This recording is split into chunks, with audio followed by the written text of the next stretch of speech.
The mark of the beast, a cryptic symbol from the book of Revelation, has sparked fear and fascination for centuries.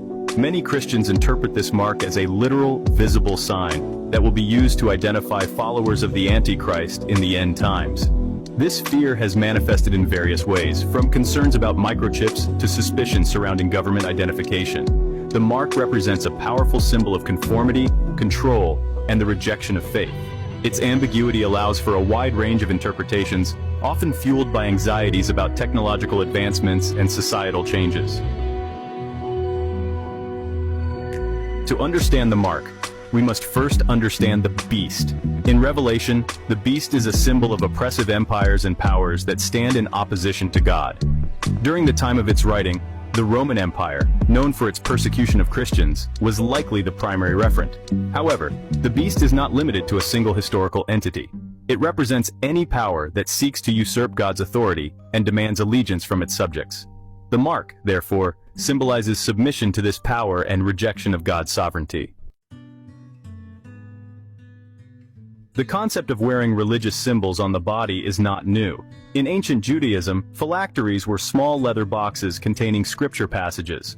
These boxes were worn on the forehead and left arm during prayer. This practice was based on a literal interpretation of Deuteronomy 6:8-9, which instructs the Israelites to bind God's words as a sign upon their hands and between their eyes. Phylacteries served as a physical reminder of God's commandments and a visible symbol of devotion. The connection between the mark of the beast and Teflon is a modern misconception. Teflon, a non-stick material, has no historical or theological connection to the mark. This association likely stems from misinterpretations of Revelation's description of the mark being on the right hand or on the forehead. Some have linked this to the placement of phylacteries, drawing a false parallel between these ancient practices and modern technologies. This interpretation reflects a tendency to literalize symbolic language and impose contemporary anxieties onto ancient texts. The mark of the beast is best understood as a spiritual mark, not a physical one. It represents a state of being, a choice between aligning oneself with God or with the forces that oppose him. This mark is not something imposed externally, but rather an inward allegiance. It signifies a rejection of God's values, such as love, compassion, and justice, in favor of self-preservation, greed, and the pursuit of power. The true mark, therefore, lies not in any external symbol, but in the condition of one's heart and mind.